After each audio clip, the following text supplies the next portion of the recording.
The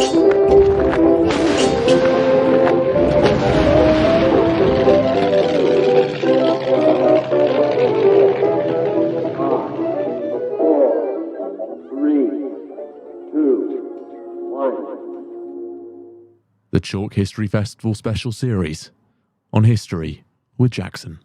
So hello and welcome to the History of Jackson podcast, the podcast where we bring up-to-date historical research to you in an accessible and digestible way. So today we're talking to historian and author Kate Vigurs all about her work on the history of the women in the SOE ahead of Chalke History Festival. How you doing, Kate? Hi, I'm good, thank you.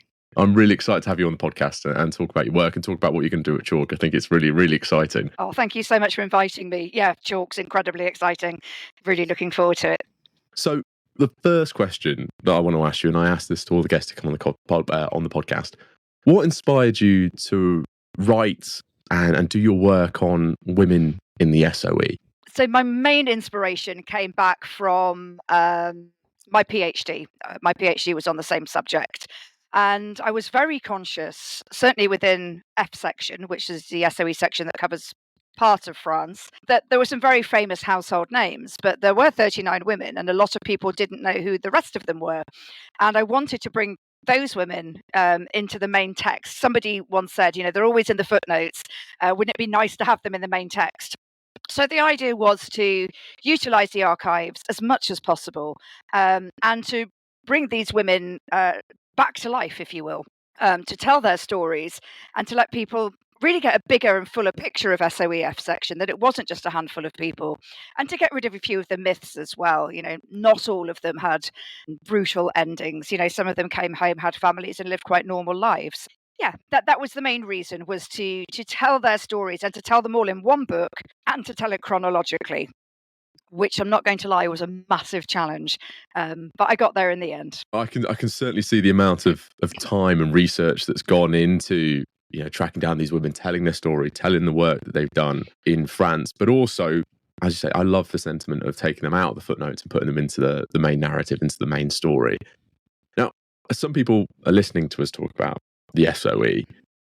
What is it? So it was an organisation set up in July of 1940. So the idea had been bandied around for a while that they might need an organisation that would help in occupied territory, but occupied territory suddenly became a whole lot bigger in spring of 1940. So Special Operations Executive was signed off by Winston Churchill on the 22nd of July. So he'd just come to office, and actually SOE lasts as long as he does.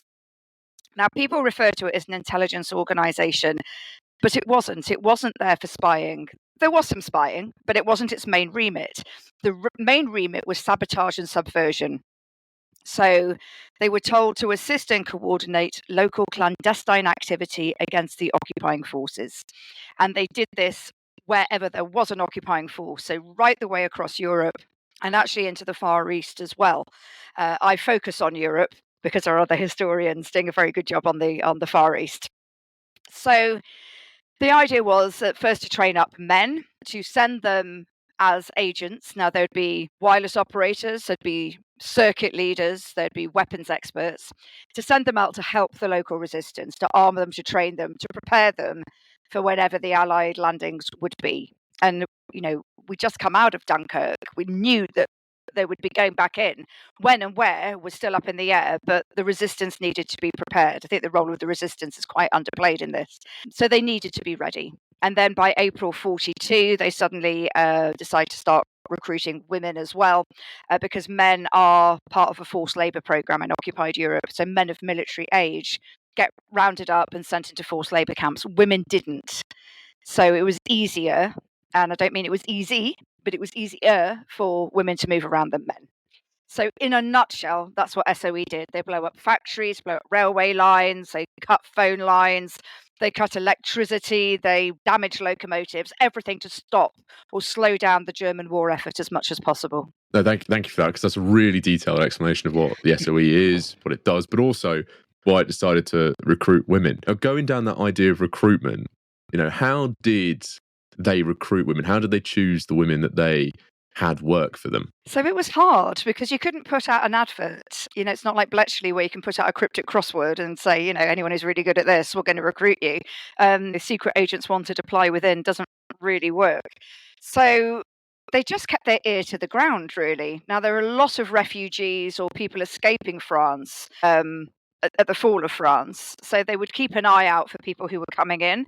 But also you had people who'd maybe worked on escape lines who themselves had to escape across those lines at some point. And they would come in and have an internal sort of security interview. And if it transpired that they could be useful again, they would be, or their details would be sent to SOE. And then there's some really random ways. One woman was at a party, and I always think it must have been a really boring party because she knocked a book over, picked it up, and started reading it out loud, and it was in French. And somebody overheard her and said, "Oh, you speak good French.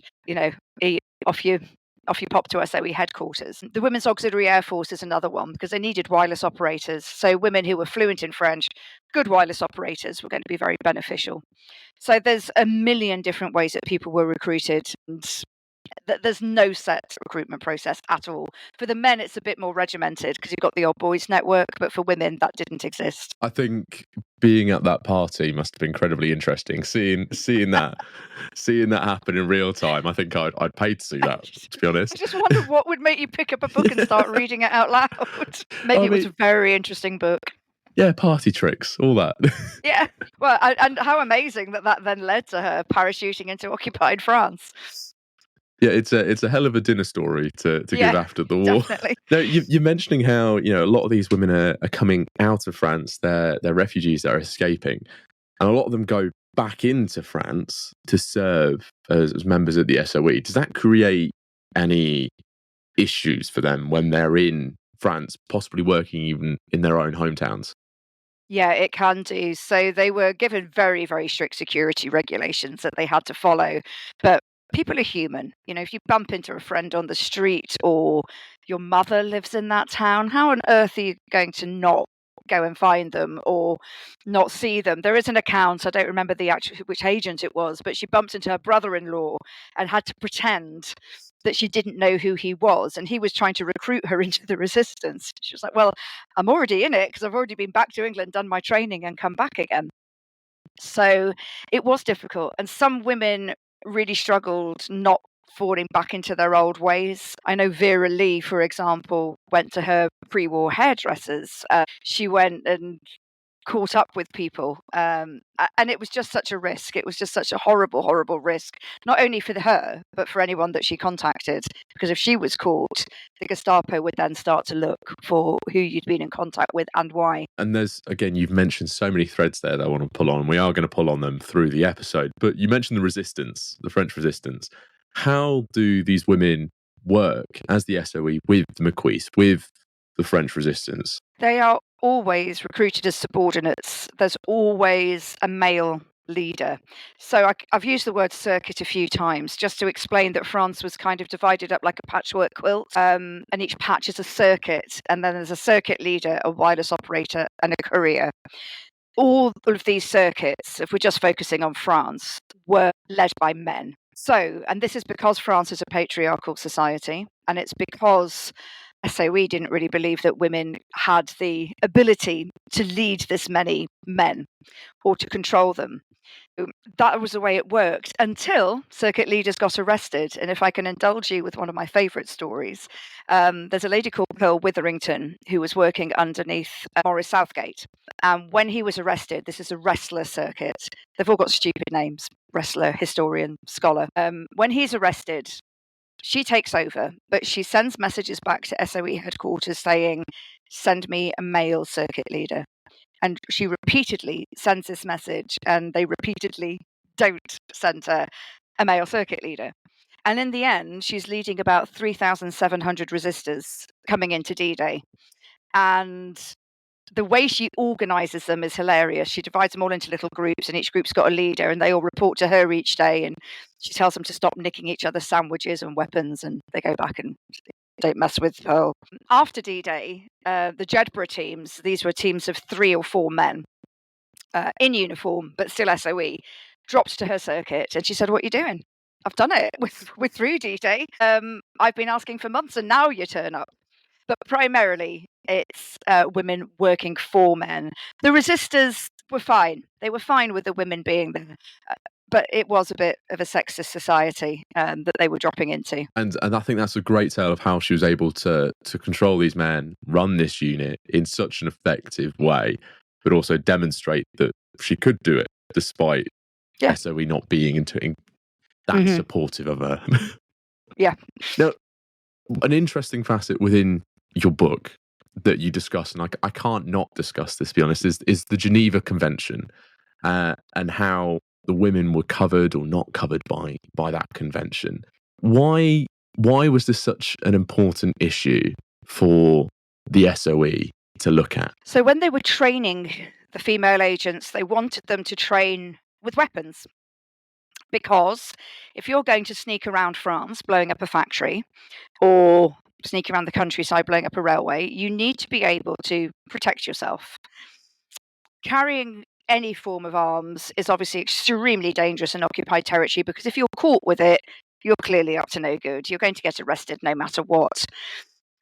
But it was important that these people were taught how to shoot. Sten guns, Bren guns, Colts, anything they could get their hands on. They were taught in all variety of weapons. But the Geneva Convention clearly states women shall not bear arms. It also stated that if you're not in uniform, you would be treated as a spy. So it's a double whammy for these agents because they're in civilian clothing. So Major Selwyn Jepson, who was the chief advocate really for women to be recruited, he found out that women of the Auxiliary Transport Service were pulling a lanyard that was attached to the trigger of anti-aircraft guns. So he argued women were already bearing arms, women were already pulling triggers on guns. So it wasn't so big a step for women then to be able to train. And there were other units, you've got the stay-behinds who were training with weapons. There's women's gun clubs working for, home guard kind of stuff. It was just a bit of a leap, I think, for them to then let women bear arms and be infiltrated into occupied territory, because you're caught in a civilian dress, holding a handgun. It's game over. It really is game over. They will interrogate you, maybe even torture you to get information. And I think that was a big sticking point to start with. And when they were caught by the Gestapo, who we all know were a horrific organisation, what happened to some of these women? You've already given us a minor detail there. So they would be interrogated. It's not the case that all of them were brutalised during these interrogations. And it's actually surprising sometimes to read the accounts and see that some of them were actually quite cosseted. Noor-Inayat Khan, for example, there's no evidence to state within Gestapo headquarters that she was tortured. In fact, she was given writing material. She took tea with the head of the Gestapo. He didn't need to interrogate her. He had everything he needed because he'd caught it with her.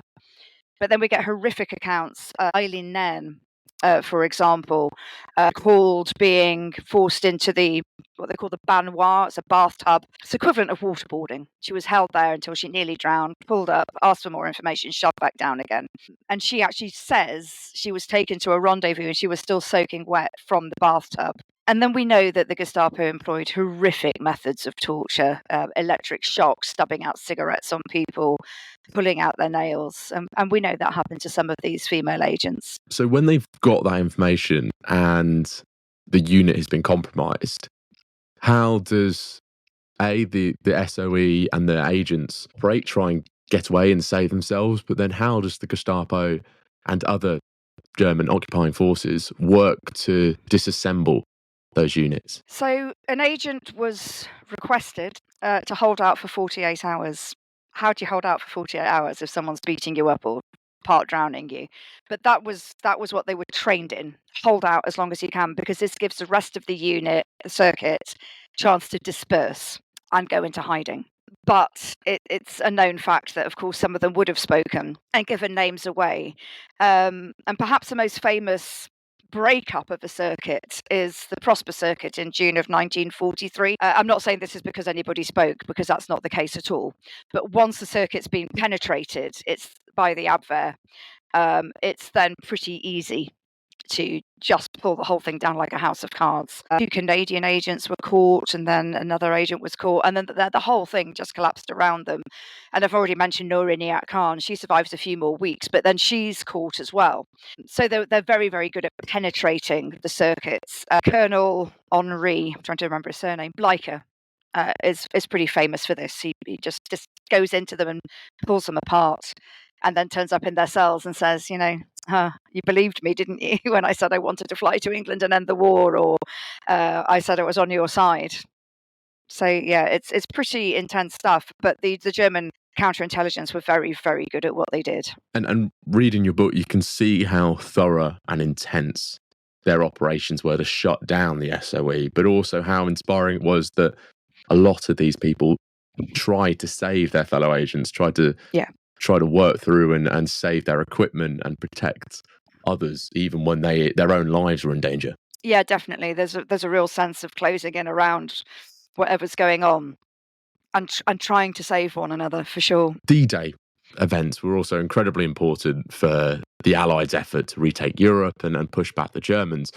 But the SOE have a crucial role in helping prepare Europe for D-Day, but also the women in the SOE are pivotal in that. How are they so important, so instrumental in preparing France and Europe for this amphibious invasion? I mean, there's all sorts of ways, but I'd say probably one of the main ways is working on the wireless, communicating back home, getting increased arms drops. So the only way you can get equipment into occupied Europe is by parachute, and that has to be prearranged. You can't just drop a load of parachutes with guns hanging off them and no one be there to pick them up. So you've got to arrange these parachute drops. And as D-Day is approaching, we know the wireless operators were on far more than they should have been, because they're risking their own lives every time they go on air anyway. But they're arranging these parachute drops. They're gathering information as to German troop movements, where they're based, where they need to attack when D-Day comes, because the night, we'll probably come onto this, but the night before D-Day, there's this massive, I can't think of the word I want. There's this huge number of sabotage attacks that happen right the way across northern France. The aim is to slow the Germans down. So the women are integral in all of this, sending the messages, making sure that information is available, and just keeping everything ticking over, because the resistance need organising. Nobody knows when D-Day is. I can't emphasise this enough. Obviously, I've done some interviews recently about D-Day. Nobody knew when it was. And they literally sat by that radio set every night waiting for this prearranged message. Is it tonight? And then as soon as you told it is tonight, like, oh God, quick, we've got all this stuff to do. Got to run out and blow things up. So yeah, SOE is incredibly important. And you've got all these deceptions going on as well. You've got Garbo giving all this false information, and the deception of Operation Fortitude on the south coast. So it's all working together to try and stop the Germans working out where any of it's going to be, and to stop them getting there once they do work it out. And having read Mission France over and before the events of D-Day, really contextualised some of the interviews I was looking at in the news, reading online, and learning about an area which is often understated in our history of D-Day. Yeah, I really think it is. I'm on a bit of a mission, as you've probably gathered, to sort of say the Allied landings are just one of the most incredible things that have ever happened in history. But let's not forget what's going on in the interior of France at the same time, because if that wasn't going on, even Eisenhower said it, if that hadn't happened, D-Day could have been a very, very different, it could have had a very different result. And had that gone another way, we would have had a very different makeup of Europe today. Yeah, definitely, because there was no second chance with D-Day. There's nothing else in the back pocket. It had to succeed, and thank God it did. Now, talking about your mission to tell people about the history of the women in the SOE, you are incredibly busy at Chalke this year. Incredible. I think you're probably the busiest person at Chalke this year. And you have one talk with Joyce Wilding about her work as an SOE first aid nursing yeomanry, Thursday the 27th of June. Could you tell us about this talk? So I met Joyce at Chalke a couple of years ago. She came Well, she sent someone to come and find me because she's seen my little SOE stall, and she sent someone in one of those buggies charging across the valley to find me. And I spent some time with her ahead of something else she was doing, and then she came to find me again. And she came and listened to one of my talks and was nodding and smiling and chipping in. So I stayed in touch with her, primarily to interview her for future work, because the work she did fascinates me, and the part of SOE she worked with fascinates me. So I said, how about an interview, Joyce? How about we do this, what we've just done, sitting around your table eating tomato sandwiches, sorry. But we do it on stage. And she was absolutely made up about the opportunity to go back to Chalke and to have the opportunity. So the idea is that I'm just going to poke her with some questions and give her the stage. She's 100. She's 100 years old. She deserves her time in the limelight for sure. I totally agree with that she deserves her time in the limelight. Now, is she going to have strawberry sandwiches, tomato sandwiches when you're doing this? I might insist. I might insist she brings them. No, she's just an absolutely amazing lady. And what she did, so she worked for part of camouflage section who forged documents, forged identity papers, made all the gadgets that things were hidden inside. And she pieced all this together after the war. She suddenly realised what it was that she had been doing. So yeah, I'm really, really looking forward to spending time with her again. And we're certainly looking forward to seeing that interview and learning from Joyce, because I think it's an incredibly important moment for us at Chalke that we get to learn about these stories and learn more about what people like Joyce did for the SOE. Definitely. I think as we've become painfully aware in the last few days, veterans are slowly but surely disappearing. And what an opportunity to, excuse me, an opportunity to be able to talk to her and for other people to hear what she has to say. Because she's just really funny as well. She's just really, really amusing. And we have a mutual love of horses. So I'm imagining at least 5 minutes or go just talking about horses. Now, if you're friends about something, you're able to talk about something, that's completely fine. I understand that.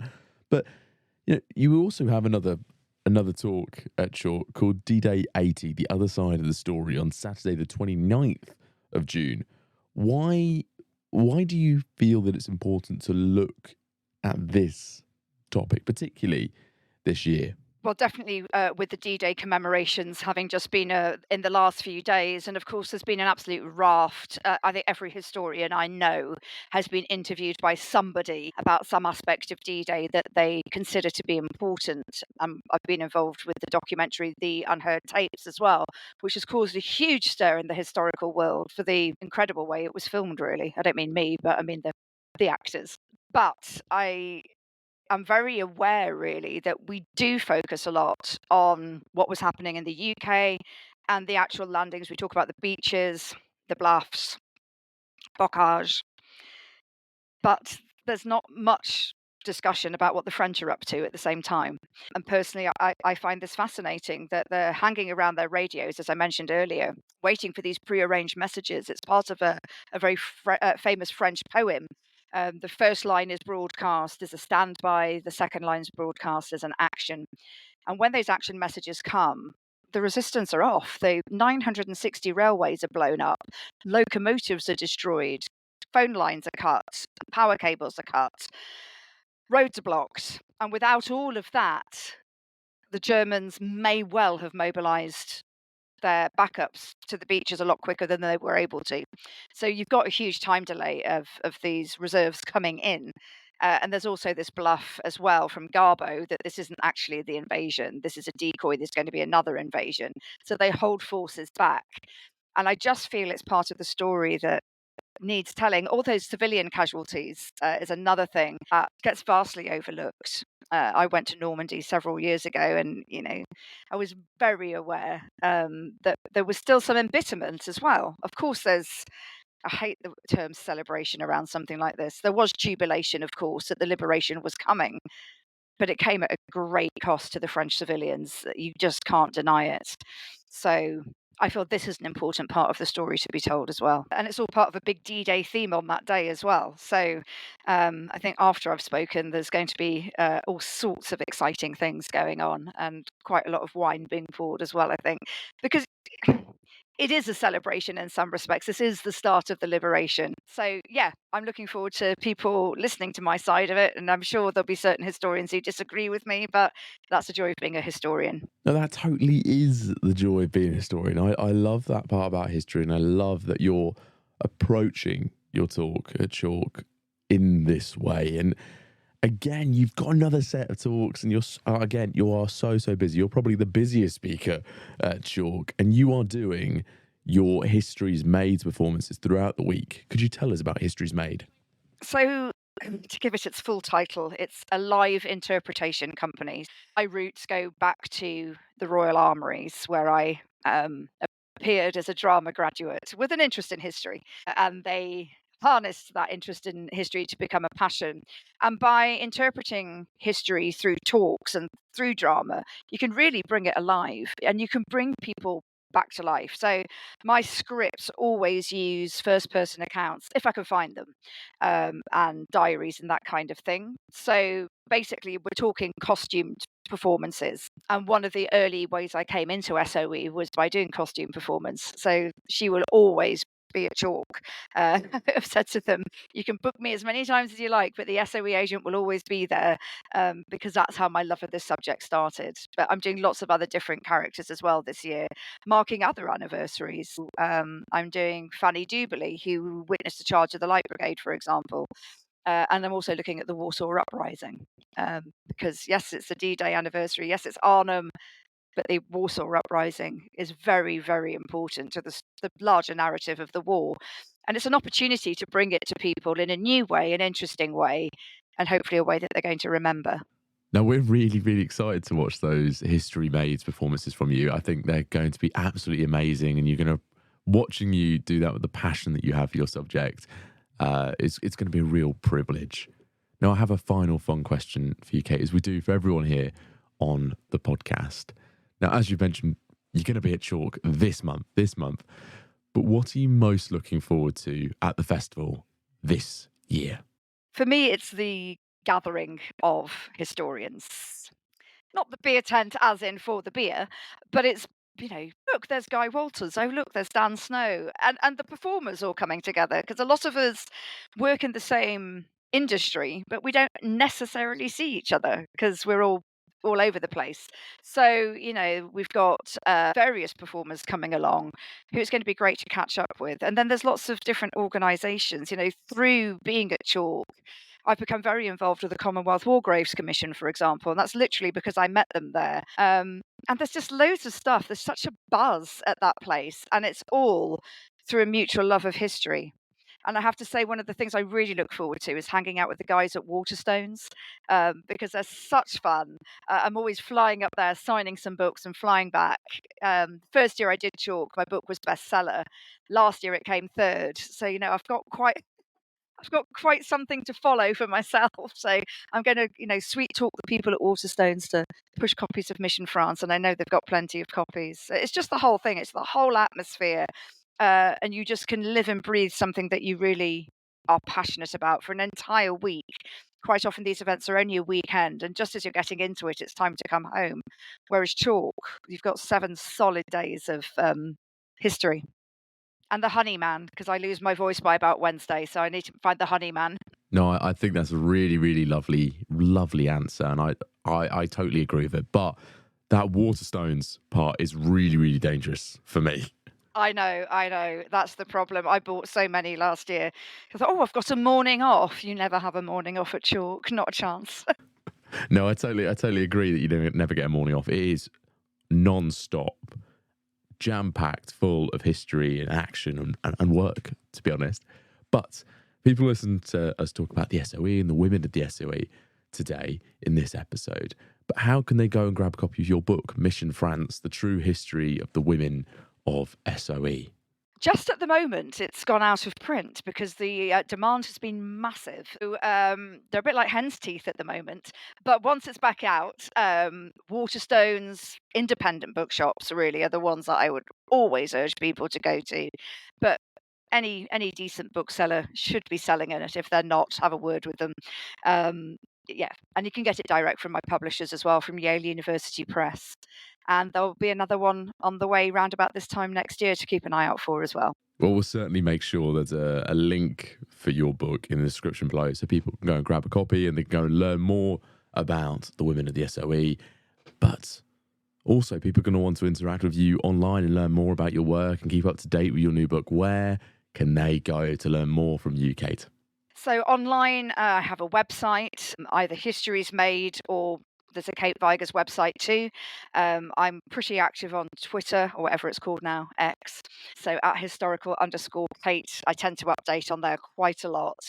And then at Chalke, there's a daily programme released which will have all the performances on it and all the talk schedules as well. So I'll either be out there performing or lying in a darkened room. Now, thank you very much for listening to this latest episode of the History of Jackson podcast, where we spoke to Kate Vigurs all about her work on the women of the SOE, but also what she's going to be doing at the Chalke History Festival this year. Now, the Chalke History Festival is on the 24th to the 30th of June 2024, and you can learn more about the festival in the link in the description below, alongside being able to learn more about Kate's work and grab a copy of her book.